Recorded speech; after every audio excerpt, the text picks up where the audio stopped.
the things that I've seen. Is it my life or just something I dream? Hey kids, Diablo Frank here. Back when I was big into blogging, August of 2011 to be exact, I hit upon the idea of using the virtual newsstand at Mike's Amazing World of Comics to pinpoint when exactly I started collecting comics on a regular basis, and then to follow my comic collecting habit from month to month. It was a fun little nostalgic blogging series, and it was handy that Comic Vine at that time would allow you to embed cover images, and that would be the artwork to break up all the text of me rambling on about my own personal habits. Unfortunately, within the next 2 years, Comic Vine stopped allowing remote embeds on their art, and I had all these articles with no images on them, just stupid little X's, which ticked me off. I'd also been doing a top cover series where I'd take top 5, 10, 20, whatever covers from a particular character and just run them with commentary. So it was just ruining a ton of my blog posts by Comic Vine getting all selfish with their artwork. I'd also developed an interest in podcasting, but I didn't understand the intricacies of it. I didn't know how to do RSS feeds and how to get onto iTunes and blah, blah, blah. Certainly didn't have any good quality equipment for that sort of thing.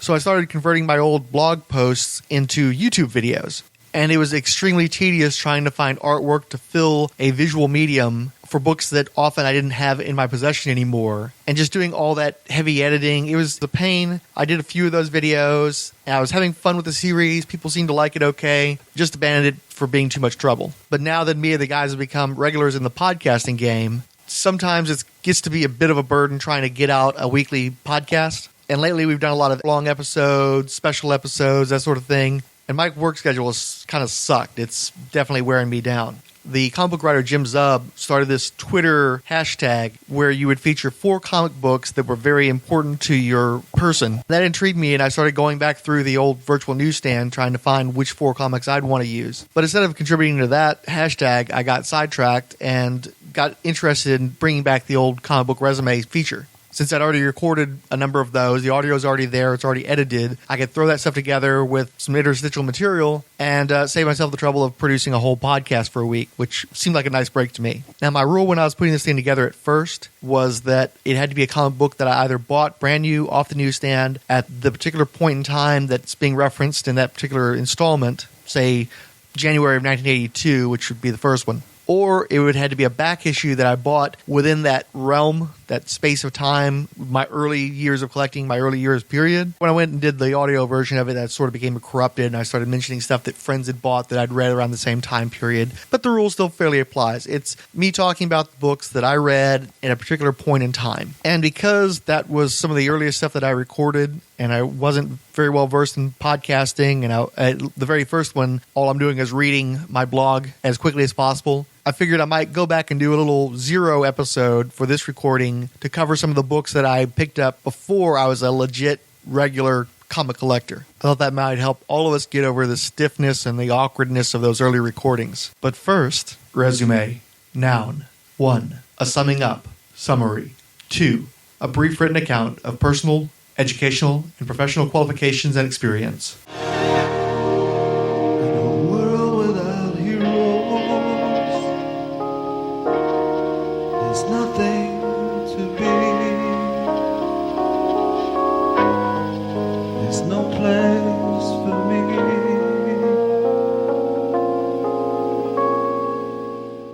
I don't believe I'll ever know for sure exactly when I became a comic book fan, most likely because I had a comic collecting uncle in the house in the early years of my life. I had plenty of stuff that stayed in print throughout the 70s, like Power Records and several Whitman coloring books, like the Captain America one where he's chasing after Batroc, or Superman's World Without Water. I saw Superman the motion picture in the theater, and I can't recall there ever being a time when comic books weren't around. They were certainly always on my short list for purchases at garage sales and flea markets as well. However, while working on a project, I visited the justifiably named Mike's Amazing World of DC Comics to take advantage of his time machine. Mike took it upon himself to begin offering a chronological listing of every DC book by actual and cover dated availability. What's more, he's recently expanded his Amazing Worlds to include Marvel, Gold Key, and Charlton Comics, with all of their assorted monthly titles available on a virtual newsstand. This has allowed me to determine ground zero for the beginning of my collecting new comics by schlepping down to the 7-Eleven with my own pocket change, January of 1982. I can't say for certain that I bought the given issues upon the release, and I'm not sure Mike's dates are ironclad either. That said, there's a very good chance my first brand new purchase from out of my own pocket was The Amazing Spider-Man number 227 by Roger Stern, John Romita Jr., and Jim Mooney. It was a fun Black Cat story, and while Mooney's inks weren't choice, it was still a good-looking book.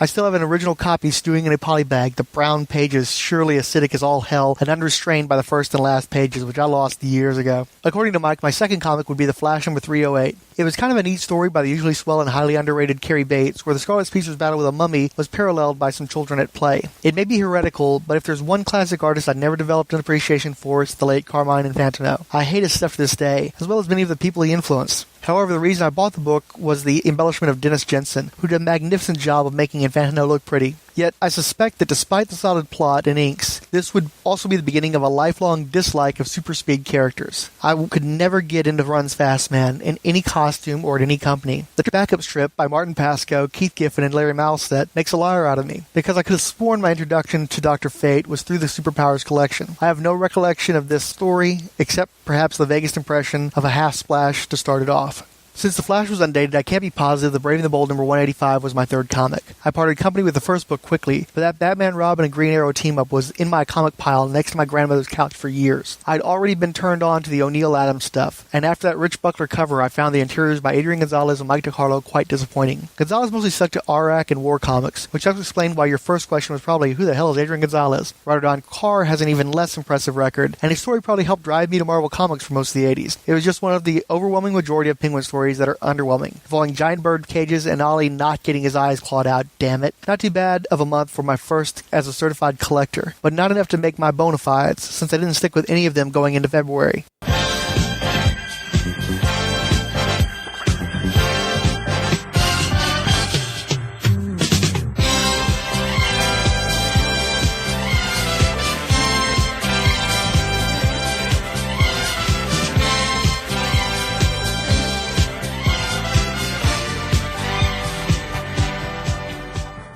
Marvel Special Edition featuring Star Wars number 1 was ubiquitous when I was a kid. That was one of the big treasury books, which is the size of a very large magazine, square-bound, thick, large number of issues. I believe it collected the first 3 issues of Marvel's Star Wars comic, the adaptation of the first film. I didn't personally ever own a copy of this book, but I always knew somebody, no matter where I moved to, that had one. The Amazing Spider-Man number 175, I remember picking this one up. It was at a lower rent flea market somewhere in southeast Houston. I remember it being really a rundown joint. This was my first exposure to the Punisher, and it was the Punisher as rendered by Ross Andrew, which I've always had a soft spot for, because he was always a bit rougher and wilder looking, crazier, more intense than some of the other Punishers. Mike Zeck obviously excluded, because nobody is as intense as Mike Zeck Punisher. And it's a story where a character called the Hitman had kidnapped J. Jonah Jameson and ended up running off with him to the Statue of Liberty. And as you can predict,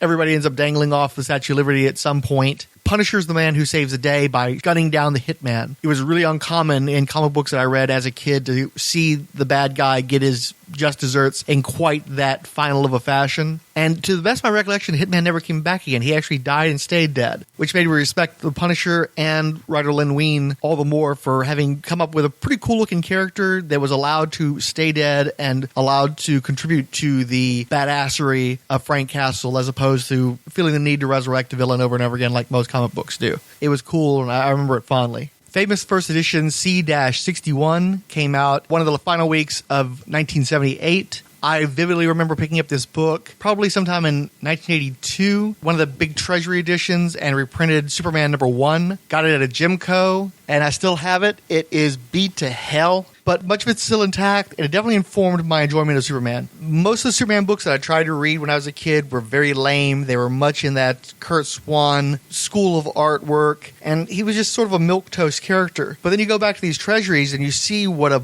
vibrant and visceral character he was. He's jumping, and he's running, and he's grabbing, and he's punching, and he's tearing. The art is very simple. It is definitely coarse at times, but it tells a story, and it has a real energy to it. It has a thrust to it. It's exciting. As a kid, I was excited by it. I'm tossing through the pages of it right now. It makes me want to read the book all over again. It's just good comics. I guess in the rush to make Superman as family-friendly as possible, they forgot how cool and how dynamic the character can be if you just put the right people on the job instead of turning him into Johnny Authority figure, the big blue Boy Scout, whatever you want to call him. To a large degree, the Siegel and Schuster Superman is as much my Superman as Christopher Reeve's growing up. Great character. I wish that DC could recapture that version of Superman, that socially conscious, proactive, slightly snarky version of Superman, so that he isn't such a big wussball all the time. I don't recall exactly how I managed to come across a copy of Ghost Rider number 59. It was released in 1981. I didn't get it through a 3-pack. I might have gotten it from a friend. Not a particularly exceptional issue. What I remembered most is that the villain was the Water Wizard, and he was played very clearly as a loser. He's mocked throughout much of the issue.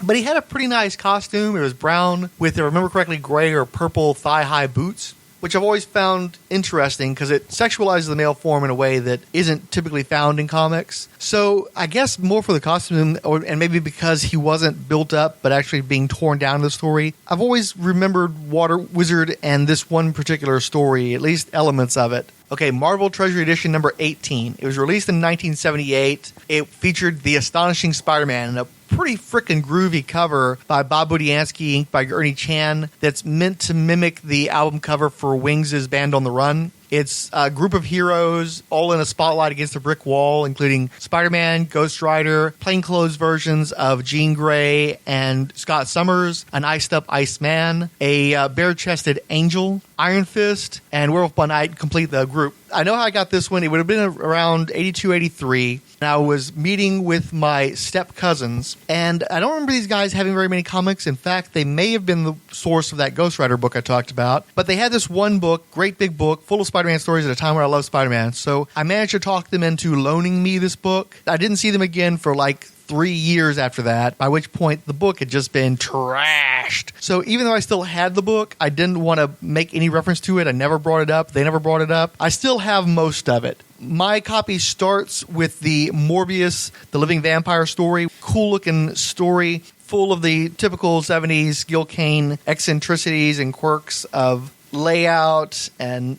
up-nose shots, all that sort of thing. This would have been one of the first X-Men stories I ever read, but these were the original X-Men who never made a very strong impression on me as a kid, and I continuously forget that these characters were even in the story. I only ever remember Morbius. The second story has Werewolf by Night. It's by Lynn Wein, Ross Andrew, and Don Perlin, and as I recall, these are all reprints from probably Amazing or Spectacular Spider-Man. I've always loved werewolves as a concept. I've rarely enjoyed Werewolf by Night stories. This one was no exception. The real winners in this book, though, are a Spider-Man and Ghost Rider team-up by Wein, Andrew, and Perlin. It's mostly memorable for the villain, the Orb, which was kind of a goofy-looking dude. He ran around in a red and white biker outfit, and his head was encased in this glass orb that was made to resemble an eye. And I think he had, like, hypnosis powers or something. None of that matters. The actual story doesn't really matter. What's key here is the origin, where what made this guy turn evil is he's riding on a motorcycle, falls off the cycle, and he skids on his face. And there's this one panel where they show the results of that, and it was one of the most revolting things I'd ever seen to that point as a kid. It's still pretty disgusting. This guy was just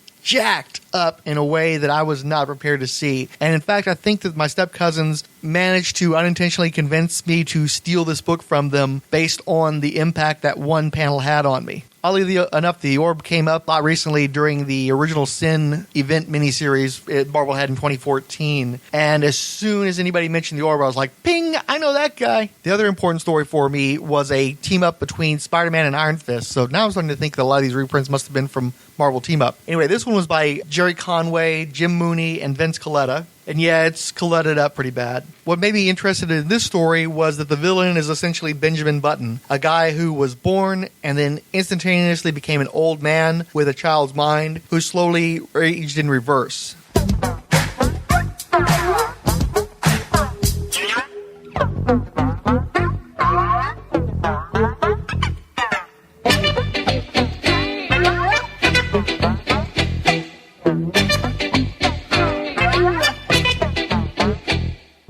February of 1982 was my second month of collecting comics, and I had previously stated in one of these that this was an entirely new slate of books that I picked up in February. That wasn't actually the truth. I believe I bought The Brave and the Bold number 186. I just don't have strong memories of it. It was a Batman-Hawkman team-up where they fought the Fadeaway Man, and my memory of this has faded away. It was a story by Dan Mishkin and Gary Cohn, who I really would love in Blue Devil when that comes up later on. And it was drawn by Paro, who I adore. He's one of my favorite artists of all time. But I guess there's just something about this issue. It just didn't grab me. Even with those talents, even with Hawkman, who was a character I thought was pretty cool, I think I read it and I just kind of put it away, and it meant nothing to me long term. Now, a book that did resonate with me was the New Teen Titans number 19. I still have this book. It's one of the only books that I bought off the newsstand when I was that young that's still in my possession. It's barely a comic book anymore, though. The pages are deep brown. They look like a grocery sack. The pages are not all together. I stapled several of them. It's just a mess, but it's a great-looking book. If you read the early issues of New Teen Titans, a lot of people got excited about New Teen Titans. They went to read the book, and then it turned out that the Perez that people mentally picture was not the Perez that was in the first year or so, because Romeo Tangal is just this wet blanket that suffocates a lot of the vitality of that artist. But this specific issue, at least up there with the Avengers stuff, it's up there with the Justice League stuff, it's a really good-looking book. Introduced me to a number of characters, the Titans themselves for the most part, Dr. Light. Hawkman, again, if I did read that issue of Brave and the Bold, that was probably the first Hawkman story that I had ever bought, but it didn't mean anything to me. The Hawkman that's presented in this guest appearance is fantastic. Hawkman has never really looked as good as he does when Perez is drawing him. He draws him with these cool eyebrows and just this intensity, and also the story revolves around these little statuettes. I think they were Hindu in nature. They represent Hindu gods. They are somehow given life and blown up. Then they go to try to kill Dr. Light, and the Titans and Hawkman have to get together to put these things down. They were so unfamiliar to me. I wasn't terribly well-versed in other religions as a kid, so to see these representations that are so foreign and so bestial just wasn't something I'd ever seen before. Obviously, they're gloriously drawn. When they are destroyed, when they're defeated, they're not just knocked out. They fall apart, they crack up, they turn back into sculptures, they crack to pieces. It's very graphic, and it really stuck with me. It imprinted on my mind very strongly. It was obviously an important issue for me. I mean, the fact that I'm still keeping this thing I'm surprised it hasn't burned a hole through the bag and other comic books near it. The thing's probably radioactive. It's so acidic at this point. Out the same week as this issue of New Teen Titans, and there's even a house ad for it inside of the book, is Saga of the Swamp Thing number 1. This was by Martin Pascoe and Tom Yates. It was a book that, again, it stuck with me as well, like the Teen Titans, but I was just in and over my head. You don't have a kid watch Rosemary's Baby, you don't have a kid watch The Exorcist, and you don't have a kid read something like Saga of the Swamp Thing, because it was very moody, very atmospheric, and it just gave me a sense of dread as a kid that I didn't want to revisit on a monthly basis. And honestly, I don't know if it had anything to do with it, but I've always had a slight apprehension towards Swamp Thing. I think in part because I just don't like flowers, but also every time I've tried that character, it's never really worked out for me. I read an Alan Moore issue in the early days, and again, it was way over my head. I was too young to be dealing with the stuff that Alan Moore is bringing into this book. And then when I came back to Moore in the 90s, I'd already read a bunch of other stuff that had been inspired by his work, and so to me, reading his stuff again at a later date, it just felt like tropes to me. It felt like stuff I'd already read. So I never really synced up with Alan Moore, and as a result, I never got involved with Swamp Thing. The only stuff that I did dig on was they did the 2-issue, it was a reprint comic of the Bernie Wrightson and Lynn Wein stuff from the early 70s, and that was strong. That was the Swamp Thing that I embraced as a kid, and I guess, once you get into more where they're getting more into him being plant-like, less like being a sinewy Frankenstein kind of thing, it just wasn't really my bag. The book also had a backup feature featuring The Phantom Stranger by Bruce Jones and Dan Spiegel. I'd actually already known The Phantom Stranger from a Jim Aparo Batman team-up in Brave and the Bold from a few years earlier, and so I liked the character. I liked that weird way that he dealt with menaces. He was sort of like the gentler version of the Spectre. But in this particular story, it's drawn by Dan Spiegel. Spiegel's a guy who is very much in the vein of like the newspaper-style artists. He's a guy who draws stuff for adults. He's not a kid-centric artist at all. And of course, it's a very dark story. It was about an African-American preacher in the hood who's swindling his own congregants, and I think he ends up burning to death or something really bleak like that. So essentially, I'm reading 2 stories that aren't made for a kid the age that was reading this stuff, and I shouldn't have gone in there, and I guess I've always had a separation from those characters because of that.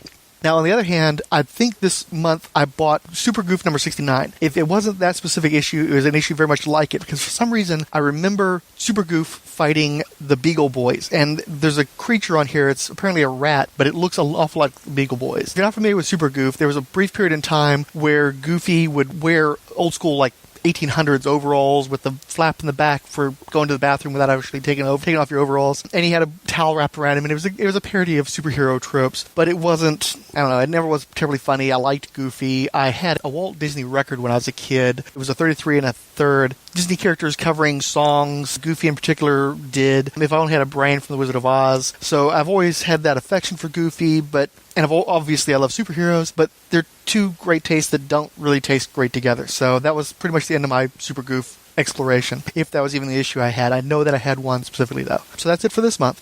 Searching my mind for some truths to reveal. What thoughts are fantasy? What